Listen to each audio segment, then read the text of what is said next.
कौन से ऐसे सब्जेक्ट है which are the most important subject guys for your December FMG 2025 exam? These 14 subjects are the life-saving subject. 120 से 130 questions where your factual questions, direct fact के ऊपर पूछा था, direct type of questions और easy type of questions. This is your journey, guys. If you will pass, keep in mind. If you will pass, all the people, तुम्हारे friends, तुम्हारे इधर उधर XYZ coaching app, all are ready to take a credit for your success. But if you will fail, no one is there to accept you कि you was what preparing from XYZ platform और XYZ app और XYZ coaching. That's why आपकी सफलता में सब आपके साथ हैं. आप फेल हो तो अकेले ही आपको फिजिकल, मेंटल, फाइनेंशियल सारा बर्डन को क्लियर करना पड़ेगा. First division is the most crucial division my dear friends, because इसी में चीजों को आपको अच्छे से स्कैन करना होता है, बाकी फिर स्पीडली हमको रिवाइज करना होता है. तो हेलो एवरीवन, आज के इस वीडियो में हम लोग सब बात करने वाले हैं कि FMG दिसंबर 2025 का एग्जाम के लिए कैसे प्रिपरेशन करना है और जो जुलाई का FMG एग्जाम हुआ था उससे हमको क्या सीख लेनी है. सो उससे हमको क्या अपना मोड ऑफ प्रिपरेशन में चेंजेस लाना है. तो without wasting the time let's start. So पूरे डिस्कशन को मैंने यहाँ पर 5 पॉइंट्स में डिवाइड किया हुआ है. सो फर्स्ट पॉइंट में हम बात करेंगे कि पेपर का level. What was the level of the FMG July 2025 exam. अगर हम 2025 एग्जाम के लेवल को देखें, सो मैं इसको देना चाहूंगा somehow 6 score out of 10. Paper was not very easy, not very difficult, it was totally doable paper. किसके लिए और कैसे मैं आगे बताने वाला हूं. सो पहला चीज है लेवल पेपर का था 6. ओके, अब दूसरा नंबर पॉइंट के बारे में यहां पर हम बात करेंगे. तो यहां पे आप देख सकते हैं ड्यूरिंग द पेपर कुछ बच्चों को पेपर 1 बहुत इजी लगा, कुछ लोगों को पेपर 2 इजी लगा. So paper 1 was easy for some of the students and paper 2 was easy for some of the students. इसका रीजन क्या है? Because they have altered the sequence of the our question. Okay, third number point पे यहां पर हम बात करने वाले हैं कि was it easier to pass FMG July 2025 exam from this paper. जो पेपर आया था 2025 का, क्या उससे कोई बच्चा पास हो सकता है क्या? सो इसका आंसर मैं देना चाहूंगा 200% यस. जुलाई का जो पेपर आया था उससे कोई भी बच्चा आसानी से FMG के एग्जाम में पास हो सकता है. अब कैसे, देखिए. If we will be discussing July 2025 paper का प्रॉपर एनालिसिस किया जाए, सो नियरली आपको दिखेगा कि 120. सो हेलो एवरीवन, आज के इस वीडियो में हम लोग सब बात करने वाले हैं कि FMG दिसंबर 2025 का एग्जाम के लिए कैसे प्रिपरेशन करना है और जो जुलाई का FMG एग्जाम हुआ था उससे हमको क्या सीख लेनी है. सो उससे हमको क्या अपना मोड ऑफ प्रिपरेशन में चेंजेस लाना है. तो without wasting the time let's start. So पूरे डिस्कशन को मैंने यहाँ पर 5 पॉइंट्स में डिवाइड किया हुआ है. सो फर्स्ट पॉइंट में हम बात करेंगे कि पेपर का level. What was the level of the FMG July 2025 exam. अगर हम 2025 एग्जाम के लेवल को देखें, सो मैं इसको देना चाहूंगा somehow 6 score out of 10. Paper was not very easy, not very difficult, it was totally doable paper. किसके लिए और कैसे मैं आगे बताने वाला हूं. सो पहला चीज है लेवल पेपर का था 6. ओके, अब दूसरा नंबर पॉइंट के बारे में यहां पर हम बात करेंगे. तो यहां पे आप देख सकते हैं ड्यूरिंग द पेपर कुछ बच्चों को पेपर 1 बहुत इजी लगा, कुछ लोगों को पेपर 2 इजी लगा. So paper 1 was easy for some of the students and paper 2 was easy for some of the students. इसका रीजन क्या है? Because they have altered the sequence of the our question. Okay, third number point पे यहां पर हम बात करने वाले हैं कि was it easier to pass FMG July 2025 exam from this paper. जो पेपर आया था 2025 का, क्या उससे कोई बच्चा पास हो सकता है क्या? सो इसका आंसर मैं देना चाहूंगा 200% यस. जुलाई का जो पेपर आया था उससे कोई भी बच्चा आसानी से FMG के एग्जाम में पास हो सकता है. अब कैसे, देखिए. If we will be discussing July 2025 paper का प्रॉपर एनालिसिस किया जाए, सो नियरली आपको दिखेगा कि 120 उसमें भी बहुत सारे इमेज बेस्ड क्वेश्चंस पूछे गए थे, like ureterocele, figure sign, carbon monoxide poisoning, ENT का tympanogram, many questions were directly factual based questions in paper 1 like von Gierke disease, इसके एंजाइम डिफेक्ट के बारे में पूछा था, ग्लूकोज 6 फॉस्फेटेज एंड ऑल। तो ये फैक्चुअल क्वेश्चंस बहुत भर भर के पूछा गया था। दूसरी चीज, ये 120 से 130 क्वेश्चंस जो थे वो फैक्चुअल थे।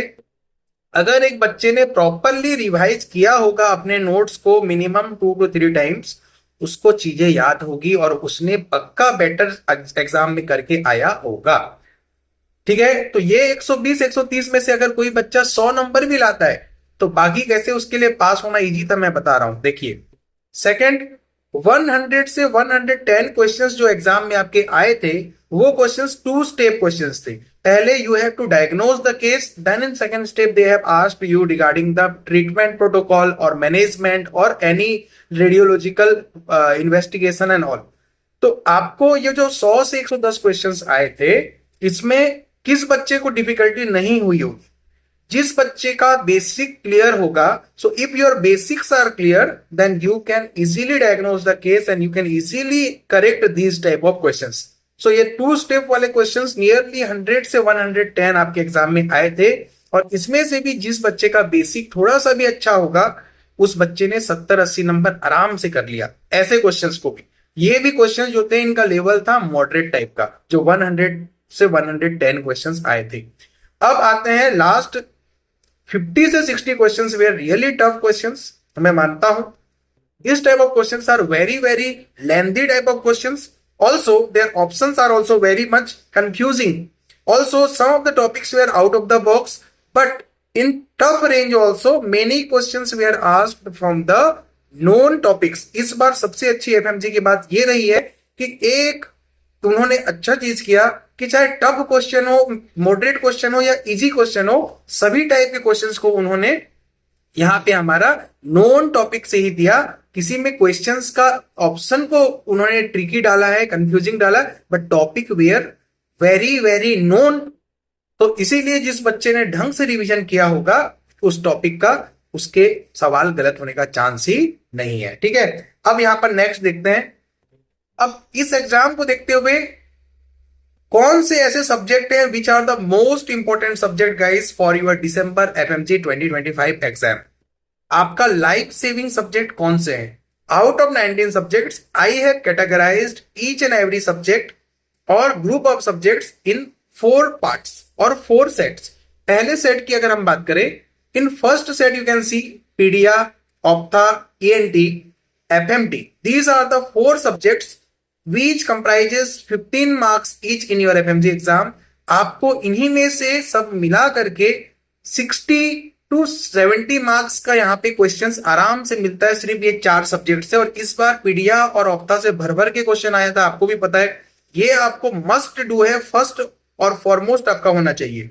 इसके बाद सारे minor subject, radio, ortho, derma, psyche and anaesthesia. इनमें से रेडियो में 10 क्वेश्चंस एंड बाकी में से 5-5 questions. So overall, if you will be counting, these are total 9 subjects from where you are getting 90 to 100 marks.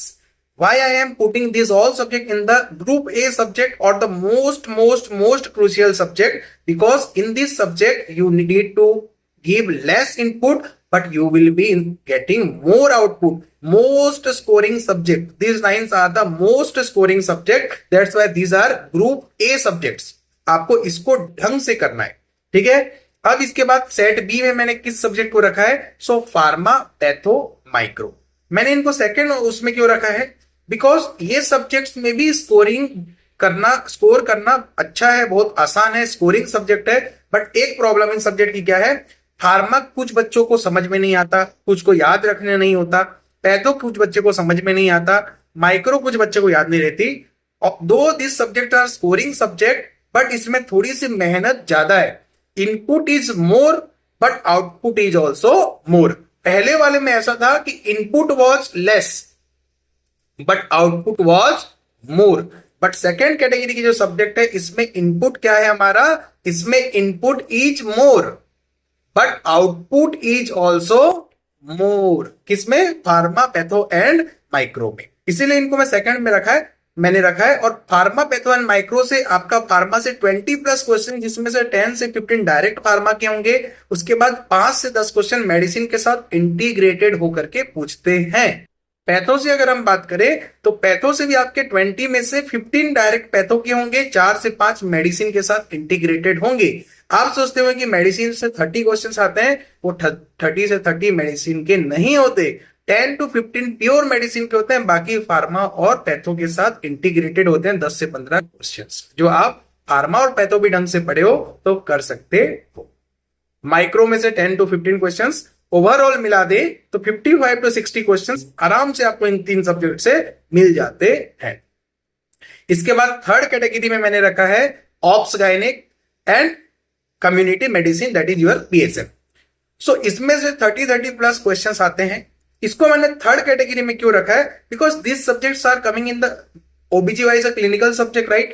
Questions are sometimes they are asking very chocolate type of questions, sometimes they are giving very much clinical questions. So इसमें predict कर पाना possible नहीं है कि भाई कैसे question आएंगे, but yes, ये भी एक स्कोरिंग सब्जेक्ट में काउंट होते हैं, जिसको मैंने थर्ड कैटेगरी में रखा है। आपको इन सब्जेक्ट्स को भी अच्छे से करना है। अगर हम ओवरऑल देखें, ये 14 सब्जेक्ट्स हैं जो कि आपके लाइफ सेविंग सब्जेक्ट है फॉर FMC एग्जाम।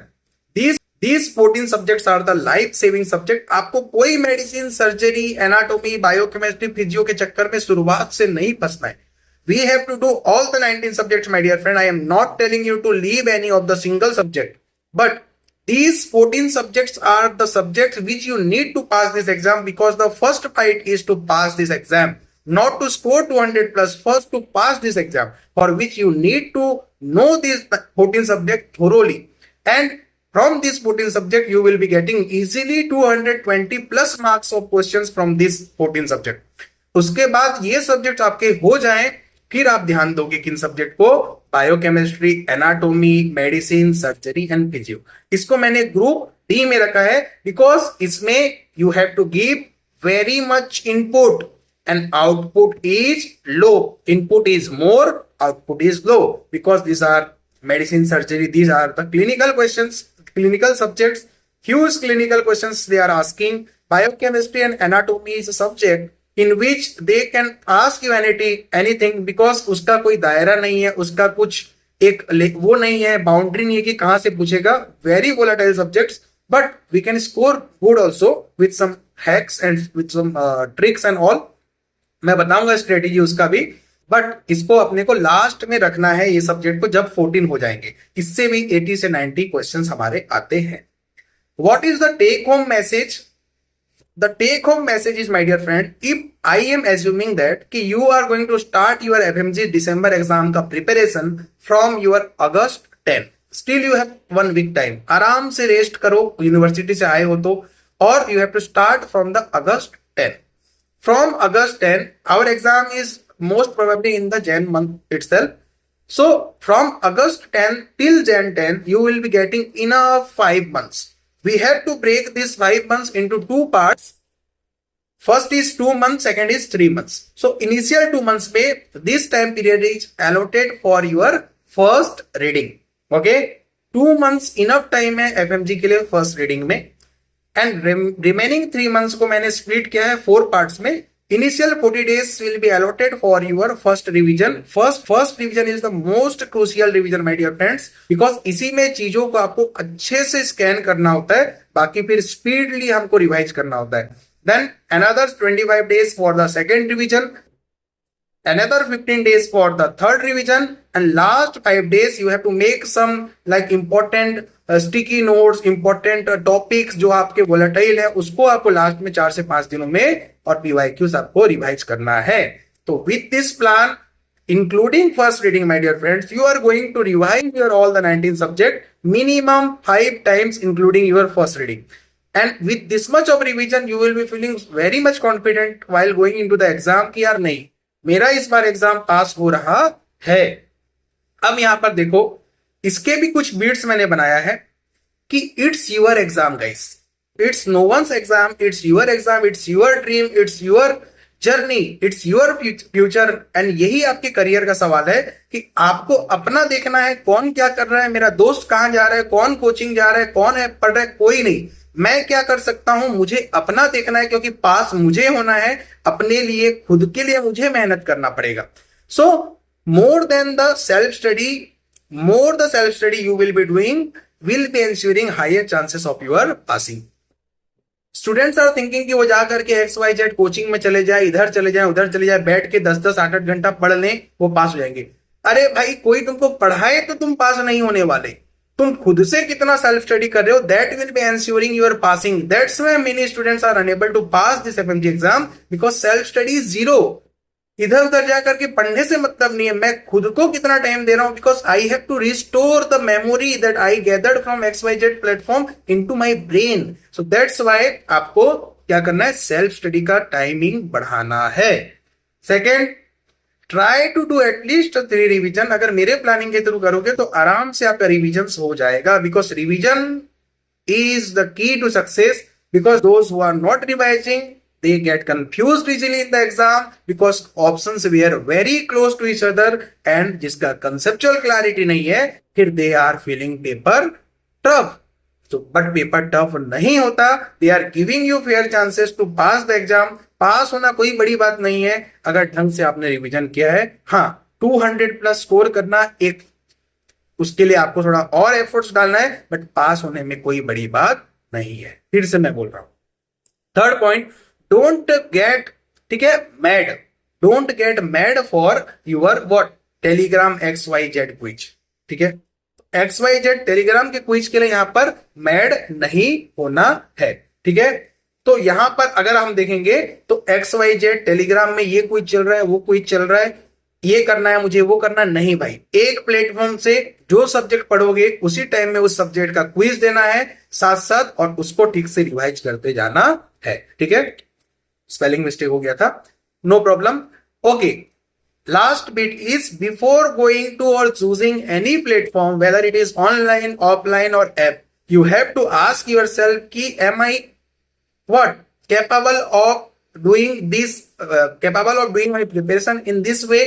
मैं बैठ सकता हूं कि इतना देर, मैं ये कर सकता हूं क्या, मैं इतने लॉन्ग आवर्स के वीडियोस देख सकता हूं क्या, मैं क्या कर सकता हूं, बिकॉज करना मुझे है, मेरे फ्रेंड्स गए वो मेरे लिए नहीं करेंगे कुछ, I have to do for myself. अपने आप को पूछना है, फिर जो प्लेटफॉर्म में तुम्हारा मन करे जाके तैयारी स्टार्ट करो, और फुल डेडिकेशन के साथ पढ़ना है। फिर बीच में आपके पास ऑप्शन नहीं होगा यहां वहां जाकर के 2 महीना खराब करने के बाद फिर ये कर लेता हूं वो कर लो। इसलिए जो करना है स्टार्टिंग से आपको सोच करके करना है।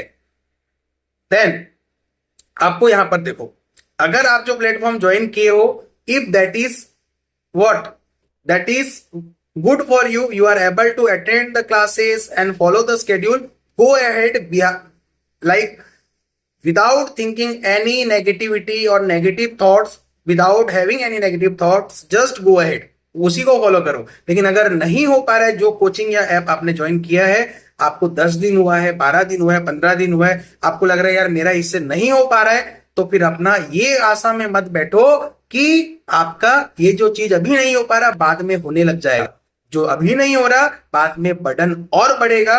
इससे अच्छा कि आप अल्टरनेटिव कुछ अपना देखो, क्योंकि आपको प्रॉपर प्रिपरेशन करना है। अभी टाइम है, चीजें हो सकती है बाद में फिर और मुश्किल कॉम्प्लिकेटेड होगा। और एक बार मैं बोलना चाहूंगा, sorry, that's why I am telling, do not look at to anyone, कोई फ्रेंड नहीं, कोई ये नहीं, your preparation, your money, your time, your career, your dream, and you are the only one who has to prepare these all things, and आप एक अच्छा decision लेने के लिए आप कैपेबल हो। सो इसीलिए एक पॉजिटिव माइंडसेट के साथ प्रिपरेशन स्टार्ट करो, because this exam is not at all a difficult exam, very simple exam. Why this people are unable to pass, because they don't know how to study, how much to study, and from where to study. If someone is giving them 200 pages का notes, they start reading from the first page till the last page कि यार नहीं सब कुछ पढ़ लो। Guys, first look at to the subject, कितने number के question exam में आ रहे हैं, उसके लिए फिर आपको सोचना है कि यार इतने नंबर के क्वेश्चन आ रहे हैं 5 नंबर के, तो minimum I have to read 30-40 pages max और 50 पेजेस मैक्स टू मैक्स। उसके लिए 200 पन्ना पढ़ोगे तो it is the wastage of time only, because here time is the main constraint factor. You have to do all the 19 subject, not one or two. That's why you have to balance your preparation so that the more time you have to allot for the life saving subject and the less time you have to allot for the less important, और less important तो सभी है, less scoring subject. Because जहां से number ज्यादा आ रहा है वहां समय ज्यादा देना है, जहां से नंबर कम आ रहा है वहां से समय कम देना है. इन the next video I will be giving you the time table also. मैं यहाँ पे टाइम टेबल आपको दिखा देता हूँ, मैं आपको देने वाला हूँ. So in the next video I will be giving you the proper time table कि कौन से सब्जेक्ट से स्टार्ट करना है, कैसे प्रिपेयर करना है. बट अभी के लिए इतना ही. Please guys have that faith, have that courage कि you have cleared your university exam. You are here. Now you are starting your preparation. Have that zeal, have that motivation कि yes, I will prepare in a positive way, in a proper like manner, and I will pass this time in my very first attempt itself. And yes, I will surely pass. With that hope, guys, ending this session here only. You all will surely pass. Thank you so much. God bless you. All the best.